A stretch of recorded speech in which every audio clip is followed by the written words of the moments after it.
नमस्कार, myself doctor Sandhya Jaipal, associate professor, department of sociology, SD government college Beawar.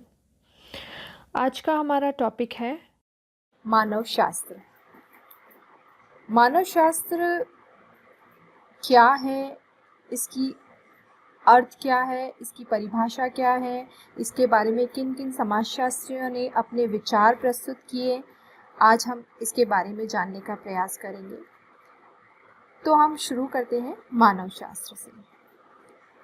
सामान्य तौर पर हम ये कह सकते हैं कि मानव आदिकाल से खोज और आविष्कार करता रहा है।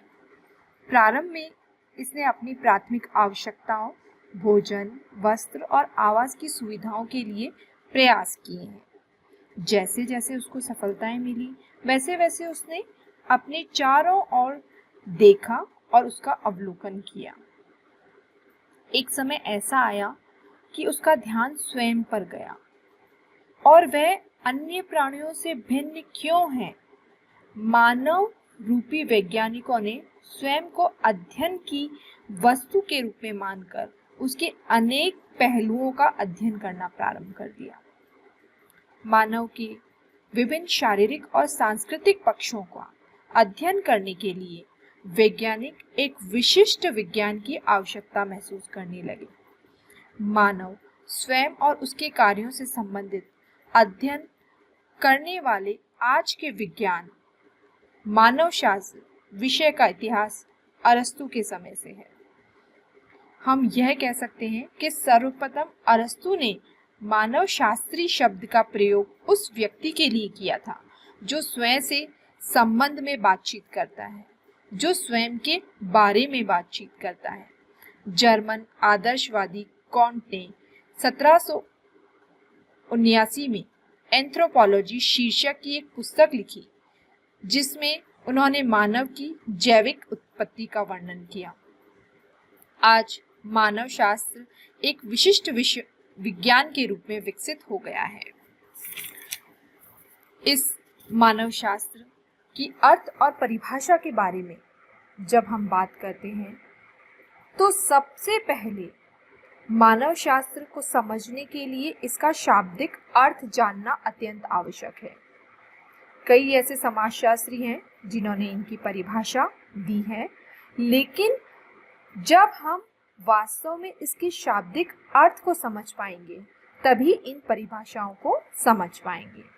तो हम ये कह सकते हैं कि जब हमारे सामने मानव शास्त्र शब्द आता है तो हम ये कहते हैं कि मानव शास्त्र अंग्रेजी के शब्द एंथ्रोपोलॉजी का एक हिंदी रूपांतरण है।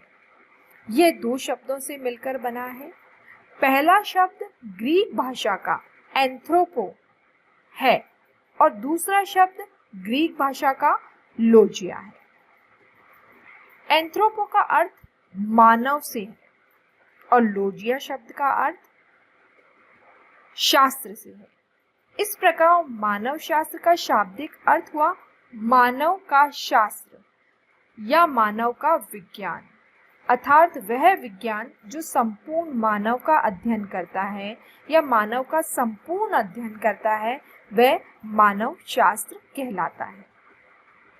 सर्वप्रथम अरस्तु ने मानव के संबंध में वैज्ञानिक अध्ययन की चर्चा की थी, जो बाद में मानव शास्त्र कहलाया। सन 1665 में हड्डन ने कहा कि मानव शास्त्र मानव की प्रकृति का अध्ययन करता है। 1856 में मानव शास्त्र के अंतर्गत अनेक अध्ययन हुए और पुस्तकें भी प्रकाशित हुई और यह विज्ञान के रूप में विकसित हुआ। अनेक विद्वानों ने मानव शास्त्र का अर्थ स्पष्ट करने के लिए कई परिभाषाएं दी हैं। हम उन परिभाषाओं का भी आगे अध्ययन करेंगे।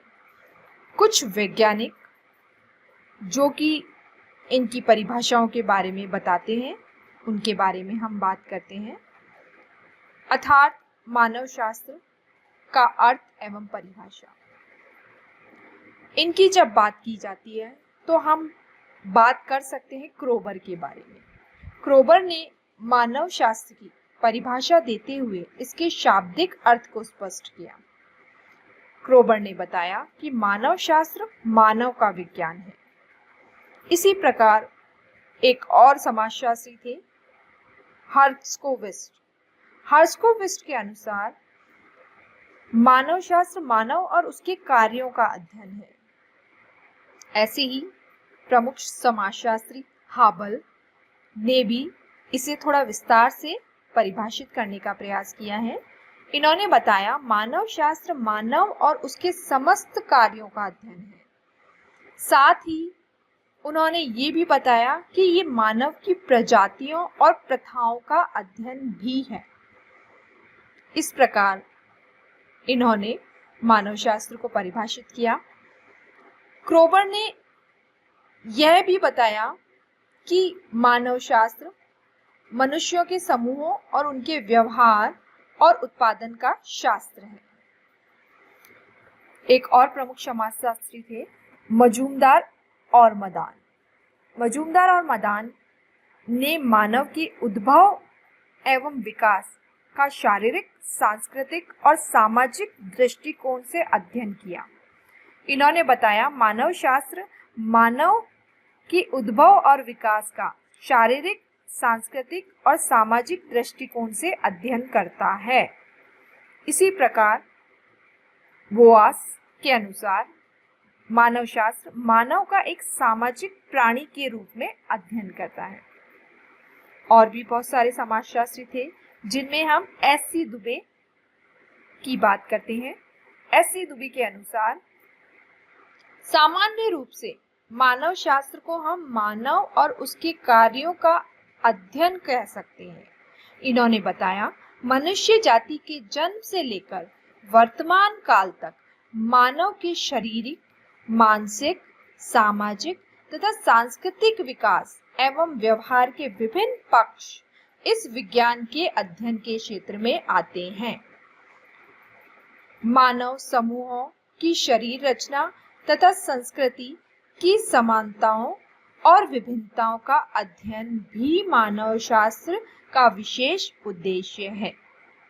तो ये मानव शास्त्र का अर्थ एवं परिभाषा है जिसके बारे में हमने बात करी।